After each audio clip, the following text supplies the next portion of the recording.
Bom dia a todos. Meu nome é Manuel. Como podem ver aqui, os integrantes do grupo é o Ítalo, o Lucas e o Tarek. Então a gente vai falar um pouquinho aqui hoje. A gente escolheu o tema aí do DB Scan, que é uma técnica aí muito poderosa, né, de clusterização. A gente vai fazer um tutorial, né, que é o tema do trabalho sobre a ferramenta. Mas primeiramente eu vou dar uma introdução sobre o DB Scan, o uso na área de e qual que é o propósito do nosso trabalho com o DB Scan. Então, nosso objetivo é mostrar como o DB-Scan ele pode ser aplicado aí eficientemente na área de visão computacional, né?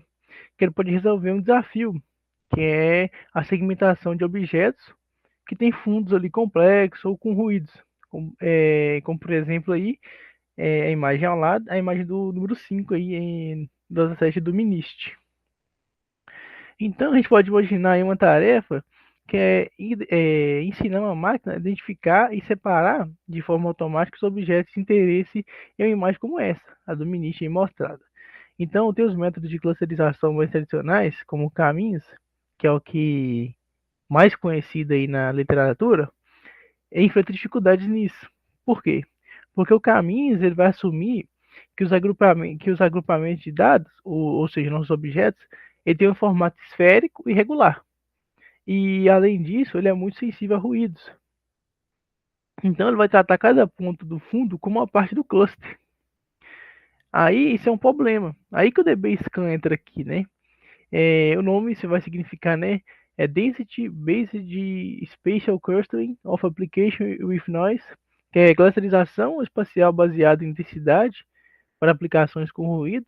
E o nome já diz tudo, né? Que a gente precisa para esse tipo de aplicação. Que não se baseia em encontrar um centro para o cluster, mas sim identificar regiões de alta densidade de ponto. Então, para fazer isso, ele vai utilizar dois parâmetros simples, né? Que é o epsilon, que vai definir a distância máxima ali para considerar um ponto vizinho, e o mínimo de samples, vai ser o número mínimo de vizinhos que um precisa para ser considerado ali um ponto central de um cluster. Então, a gente tendo essa abordagem aí, o DBScan consegue duas coisas que a gente está precisando para esse desafio, que é encontrar cluster com formato completamente arbitrário e não esféricos, como os dígitos, né, que a gente vai acabar mostrando subsequentemente. E segundo, que ela é capaz de identificar e rotular explicitamente os pontos que não pertencem a nenhum agrupamento denso. Então ele pode tratar isso aí como um ruído. E é exatamente isso que a gente precisa para ignorar um fundo aleatório ali na nossa imagem. Então, ao longo dessa apresentação, a gente vai falar um pouquinho mais da teoria também, mas mostrar na prática aí o uso do DBScan para segmentação dessas imagens, com a ajuda aí da OpenCV e Skitlearn, a gente vai tentar, né, fazer a demonstração aí, segmentação aí desses dígitos. Então eu passo aqui agora para a palavra ao Tarek para a continuação da parte prática.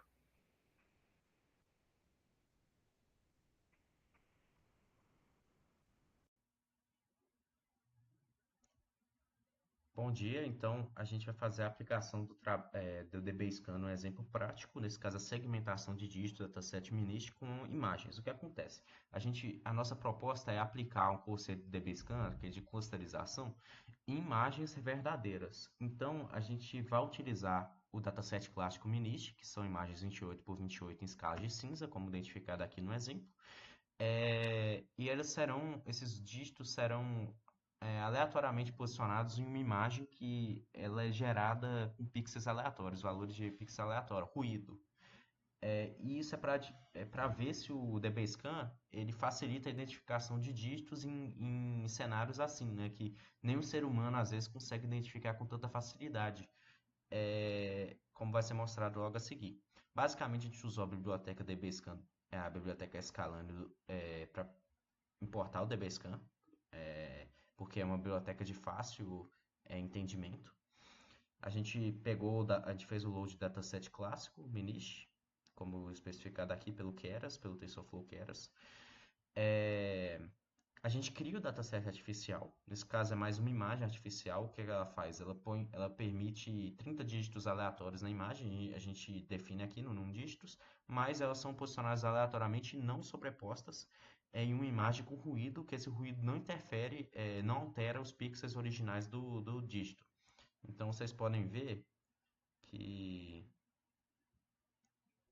um exemplo de imagem criada é esse aqui. Esse aqui é até fácil de identificar, mas tem uns exemplos como mais aí embaixo que vão ser usados que dificulta essa visualização.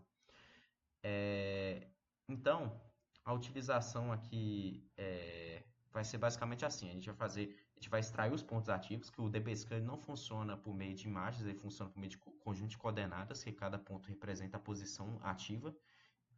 E esses pontos ativos, eles vão ser baseados em uma limerização de 128 clássica, né? Que é aquela limerização, se for maior que 128, como a escala de cinza, é branco, e se não for preto. Ou seja, é basicamente isso, mas aplicado no DBScan, que são pontos ativos aqueles brancos. Então a gente faz essa limerização, retorna os pontos e a imagem binarizada. E basicamente é isso, essa parte. Agora a gente faz o teste com o DBScan. O DBScan, o que ele tem? Ele tem dois hiperparâmetros simples, que são o raio da vizinhança, que ele vai usar para essa questão da clusterização, e o min samples, que é o número mínimo de pontos para formar um cluster. Como a gente não sabe exatamente, nesse exemplo é muito específico, a gente não sabe exatamente esses números, a gente vai fazer um hiperparameter tuning, que eles falam, né? Que basicamente é escolher vários valores diferentes de hiperparâmetros e visualizar, aplicar ciência de dados para visualizar o melhor resultado. Então, nesse caso, a gente, no final desse tuning de hiperparâmetros, né, a gente escolhe os 30 top clusters e mostra eles na tela, que a ideia é esses 30 top clusters serem os 30 números.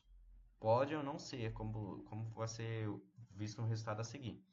Bom, então a imagem base é essa aqui, a binarizada é essa aqui, ó. Já dá para ver que dificulta um pouco a visualização desses números, né? Não é muito trivial. E a gente faz um hiperparameter tuning com vários valores de vizinhança e de min samples, que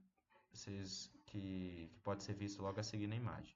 É basicamente isso, o top 30, como dito, vai extrair os top 30 clusters. E os resultados foram esses. Pode ver já que a vizinhança com um só e o mínimo com um já dá resultados interessantes, né? Já dá para ver que alguns dígitos são pegos, a maioria dos dígitos, na verdade, alguns borrados, outros nem tanto. E realmente não tem outro conjunto de hiperparâmetros que resulta um resultado tão bom para essa aplicação. Todos eles geram muito ruído. Então, realmente, em conclusão, foram esses resultados que a gente conseguiu com melhores resultados deu 30 clusters, não deu ruído, e com esses hiperparâmetros.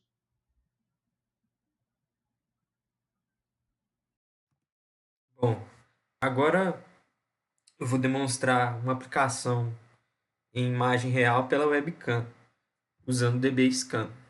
Aí beleza, a gente tem a minha foto aí, a carinha bonita aí, e nós temos os vários clusters definidos, né, pelo DBScan. Isso aqui foi uma imagem de teste, né, que eu usei no relatório que a gente fez. E aqui está formando os clusters formados, né, pela imagem, né. Aí beleza. Aí importante mencionar que graças ao funcionamento do algoritmo, o número de clusters aumenta à medida que o raio de vizinhança diminui e o mínimo de pontos para se formar também diminui, um cluster denso, né? Aí o que acontece? Eu coloquei os seguintes parâmetros aqui. Como a gente pode ver, isso aqui é para rodar no Colab, né? Tudo certinho, bonitinho. E aí a gente tem aqui um processamento de 5 frames da minha webcam. Aí nós temos aqui meu rosto, né? E só é importante tá falando aqui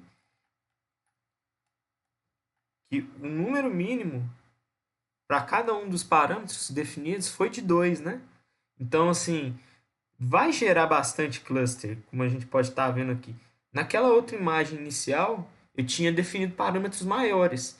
Só que os parâmetros maiores, eles não contribuem muito para fazer essas pequenas delimitações aqui, como a gente pode estar vendo aqui. Olha só. Entendeu? Então, assim, pega variações de luz, como a gente pode estar comparando aqui. Esse aqui é o espelho do meu quarto, que está refletindo a porta, né? Aí ele pega esse detalhezinho também.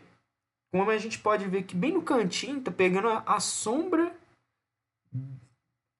de alguma coisa. Acho que é a luz que tá batendo ali com menos incidência, né? E aí dá essa diferença aqui, né? Na hora de definir o cluster. E fora outras coisas. Aqui, na região dos olhos, eu acredito que não fez tanta diferença, não. Aí nós temos um segundo cluster. Aí eu estava tentando fazer uma área maior na região dos olhos, porque varia um pouco, e na região da boca. Aí, à medida que eu vou aumentando aqui a largura, o raio do meu olho, né? Abrindo mais os olhos, aí não sei se fica tão evidente assim na hora de formar os clusters. E aí eu abri um pouquinho só a boca, né? Para ver se mudava alguma coisa. E aqui já mudou bastante. Então a gente pode ver que depende do que você está fazendo, depende da incidência de luz. E é bastante complexo isso aí.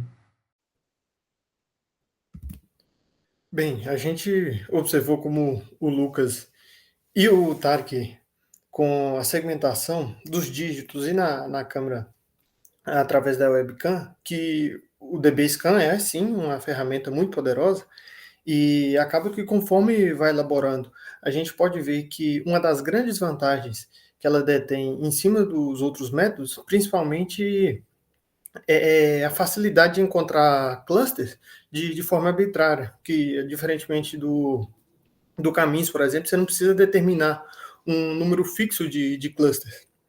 E acaba que tivemos um resultado satisfatório, que dos 30 dígitos aleatórios que foi colocado separadamente naquela imagem 512, 512, que o Tarek mostrou, os ruídos, tivemos, logicamente, nos resultados, alguma dificuldade em encontrar a densidade dos números, talvez seja por conta das espessuras dele, que, por exemplo, sendo os números mais largos, o DBSCAN poderia ter maior facilidade, mas ainda assim conseguimos um bom resultado.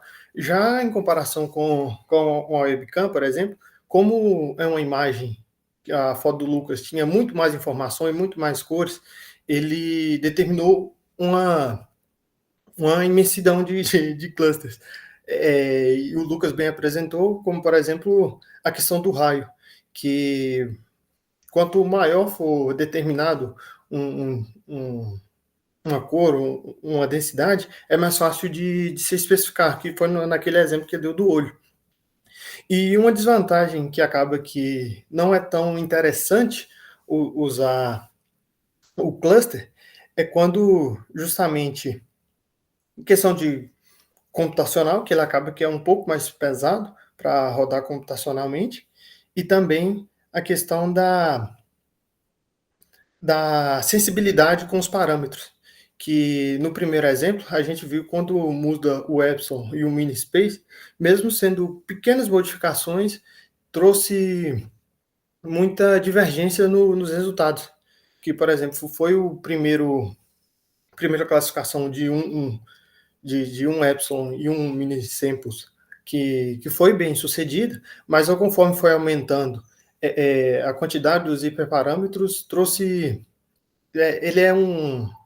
O que eu quero dizer é que ele é uma ferramenta muito sensível aos hiperparâmetros. Tem que ser muito bem configurado, você tem que saber também o que você está lidando com a imagem para conseguir facilitar os resultados. E esse foi o nosso trabalho final da disciplina de PDI com a utilização do DBSCAN.